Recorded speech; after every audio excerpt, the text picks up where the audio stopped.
चलो दोस्तों, आज हम करेंगे पोलिनोमियल की एंड एक्सरसाइज का 6th क्वेश्चन, जो कि है the digit of the two digit number differ by 3 if the digit are interchanged and the resulting number is added to the original number we get 143. find both the number. मतलब क्या है इस question का? The digit और two digit number, मतलब कि ऐसा number लेना है टू डिजिट का जिसका अंतर कितना हो, कितने का अंतर हो, 3 का. If the digit are interchange, अगर उस डिजिट को क्या करते हैं, इंटरचेंज करते हैं, तो उसका जो resulting number is added to the original number, तो उसका जो रिजल्टिंग नंबर होगा उस नंबर को ओरिजिनल नंबर के साथ अगर ऐड करेंगे तो उसका आंसर कितना आएगा, 143. तो फाइंड बोथ द नंबर, तो उन दोनों नंबर को फाइंड करना है. तो उसके लिए सबसे पहले क्या लिखेंगे, लेट द, यहाँ लिख लेते हैं let the 10 digit number be a. और ऐसे ये 10 डिजिट हो गया. अब कौन सा लिखेंगे, 1 डिजिट वाला, 1 डिजिट बी मान लिया. और सबसे पहले ओरिजिनल नंबर लिख लेते हैं यहाँ से, क्योंकि ओरिजिनल नंबर पूछा है. तो ओरिजिनल नंबर क्या हो जाएगा, अब इसको इंटरचेंज कर रहे हैं तो इसमें पहले क्या कर देंगे, 10A, क्योंकि 10 डिजिट था और इसमें क्या थी, 1 डिजिट था. तो 10A हो गया प्लस का B इंटू का 1, क्योंकि इसमें क्या हो रहा था, सेकंड डिजिट को हमने B मान लिया था. तो 10 डिजिट वाली तो इसमें 10 का मल्टीप्लाई कर दिया, ये 1 डिजिट है तो इसमें 1 का मल्टीप्लाई कर दिया. तो अब क्वेश्चन की क्या कह रहा है, यहाँ लिख लेते हैं according to the question to interchanged the digit. तो इसको कैसे लिखेंगे, तो इंटरचेंज करेंगे तो क्या हो जाएगा, 10 के साथ b का मल्टीप्लाई हो जाएगा और प्लस a के साथ में किसका मल्टीप्लाई होगा, 1 का. तो इसकी एक्सप्रेशन क्या बनेगी, 10b प्लस का a. ये इसका बन गया. अब इसके लिए क्या है, ये तो इक्वेशन बन गई. अब केस ए ले लेते हैं, फर्स्ट केस मान लेते हैं. तो फर्स्ट केस में क्या बोला, अगर इस नंबर को क्या करेंगे, इंटरचेंज करेंगे और जो रिजल्टिंग नंबर आएगा उसमें ओरिजिनल नंबर को ऐड कर देंगे. तो केस 1 में क्या हो गया, तो 10b प्लस का a. ये पहले तो इस नंबर को इंटरचेंज कर लिया तो ये वाला नंबर आ गया. अब इसको क्या कहते हैं, ओरिजिनल नंबर था उसमें ऐड कर देंगे. तो ओरिजिनल नंबर क्या है अपना, ये वाला 10a प्लस का b, इसमें ऐड कर दिया. तो रिजल्ट कितना आया था, वी गेट कितना मिला हम लोगों को, 143 आ गया. अब इसको सॉल्व कर लेंगे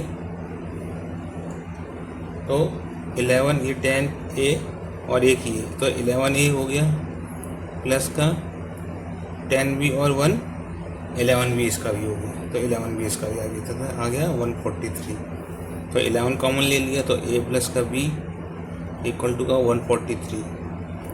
143 a प्लस का b इक्वल टू का 143 डिवाइडेड बाय 11. तो a प्लस b की वैल्यू कितनी आ गई, इसको इससे डिवाइड करा तो कितना आया, 11 बन जाए 11 और कितना बचा, 14 था ना तो 3 बचा, तो 11 3 जा 33. तो a प्लस b की वैल्यू कितनी आ गई, 13 आ गई. ये अपनी हो गई कौन सी, इक्वेशन 1. इसको आगे कर लेते हैं. अब ये हो गया केस 1. तो इसमें क्या निकल गई, ए और बी की वैल्यू निकल गई. इसी तरीके से इसका केस 2 ले लेंगे. तो केस 2 को इधर ले लेते हैं जिससे कि सामने दिखता रहेगा. इसको यहाँ पर रख देते हैं जिससे कि हम सामने देख सकते. तो केस क्या कह रहा था, इसमें ऐड द ओरिजिनल नंबर. तो इसमें कितना करेंगे, अब केस 2 में क्या बोला, इसमें कितने का डिफरेंस था, 3 का डिफरेंस था. तो केस सेकंड यहाँ लिख लेते हैं. तो क्या बोला था, a माइनस का b इक्वल टू का 3, क्योंकि दो डिजिट मांगे थे तो उसमें कितना था, 3 का डिफरेंस था. तो फिर उसको इंटरचेंज कर दिया तो b माइनस का a भी कितना हो जाएगा, 3 हो जाएगा. तो ये इक्वेशन इसको यहाँ रख लेते हैं. तो ये हो गई अपनी सेकंड इक्वेशन, ये हो गई अपनी थर्ड इक्वेशन. तो फिर क्या करेंगे, इन दोनों को ऐड कर देंगे, add equation 1 and 2 plus second और थर्ड,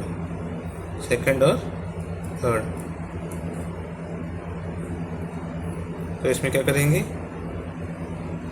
ये प्लस का b प्लस का ये माइनस का b, तो इसमें से कितना हो गया, b कट गया, इधर कितना लिख दिया हमने 13 प्लस का 3, तो इसमें से b कट गया तो 2a आ गया इक्वल टू का 16 आ गया, तो a की वैल्यू कितनी आ गई 16 अपॉन का 2, तो इसकी वैल्यू कितनी आ गई 8, a की वैल्यू कितनी आ गई, यहाँ लिख दिया 8, तो 8 आ गई इसकी a की वैल्यू। इसके बाद क्या करेंगे, ये a की वैल्यू आ गई तो इसको क्या करेंगे, सब्स्टिट्यूट कर देंगे, सब्स्टिट्यूट a इक्वल टू का 8, तो इन इक्वेशन 1 में, ठीक, तो इसको यहाँ पे लिख दिया।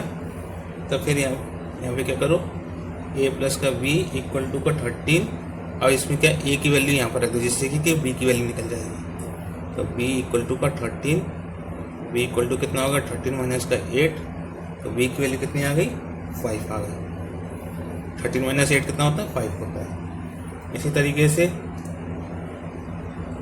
ये हो गई a की वैल्यू हो गई, ये होगी b की वैल्यू। अब क्या करते हैं, इसको थर्ड क्वेश्चन में लिख लेते हैं, ये 85 आया था, इसके बाद एक बार और इसको यहाँ पे रखते हैं, इक्वेशन में नंबर क्या आएगा इसमें, तो इक्वेशन क्या है इसकी, तीसरा नंबर। सबसे पहले ये जो नंबर निकालना है हम लोगों को, इसको किस नंबर कैसे निकलेगा, सबसे पहले क्या करेंगे, इक्वेशन जो इसको किस में 1 और 2 को दोबारा से ऐड कर लेंगे, दोबारा से यहाँ पे लेंगे इक्वेशन प्लस का b ऐड, तो इसको कितना लिखा 10 इंटू का a की वैल्यू कितनी थी 8 थी, 3 प्लस का 1 एंड 3 थी, तो उसमें क्या था 10 का 80, और b की वैल्यू कितनी थी b माइनस का a, इक्वल टू कितना आएगा 80 प्लस का 3, क्योंकि दोनों में इसका फाइनल आंसर हो गया। तो इससे क्या होगा, a और a कट गया, तो इसमें भी 2b आ गया आंसर, और 13 प्लस का 3 कितना आ गया 16 आ गया, तो b की वैल्यू कितनी आ गई 16 अपॉन का 2, तो 2 8 जा 16, तो b की वैल्यू कितनी आ गई 8 आ गई, तो ये b की वैल्यू आ गई। इसको दोबारा से क्या करेंगे, सब्स्टिट्यूट कर देंगे, तो उसको भी यहीं पे लिख लेते हैं।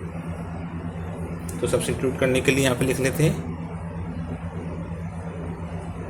सब्स्टिट्यूट b इक्वल टू का 8 इन इक्वेशन 1, तो a प्लस का 8, क्योंकि b की वैल्यू रख दी यहाँ पे, a प्लस का b था इक्वल टू का, तो माइनस का 13, तब a की वैल्यू कितनी आ गई 13 माइनस का 8, तो a की वैल्यू कितनी आ गई यहाँ पर 5 आ गई, तो ये दो वैल्यू आ गई दोबारा से a और b की। अब ये जो नंबर निकलेगा इसके लिए, जैसे ऊपर नंबर निकला था ये वाला थर्ड वाला 85 निकला था, इसी तरीके से यहाँ पर भी निकाल लेंगे, तो 10a प्लस का b, तो इक्वल टू कितना आएगा 10 इंटू a की वैल्यू कितनी थी 8 थी, तो इसको 2 बार क्यों करवाया, क्योंकि दोनों नंबर को निकालना था, 2 नंबर निकाल लेते, और दोनों नंबर क्या करना था इंटरचेंज करके उनका आंसर वेरीफाई करवाना था, इसलिए इनको 2 बार मल्टीप्लाई करा, 2 बार इक्वेशन में रखा, और इस कितने b की वैल्यू कितनी आ गई अपनी यहाँ पर 8 आ गई, तो इसका आंसर कितना आ जाएगा 10 5 50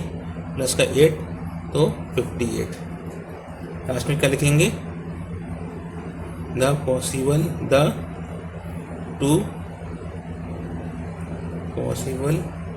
नंबर इज 58 एंड 85, ये इसका फाइनल आंसर आ जाएगा।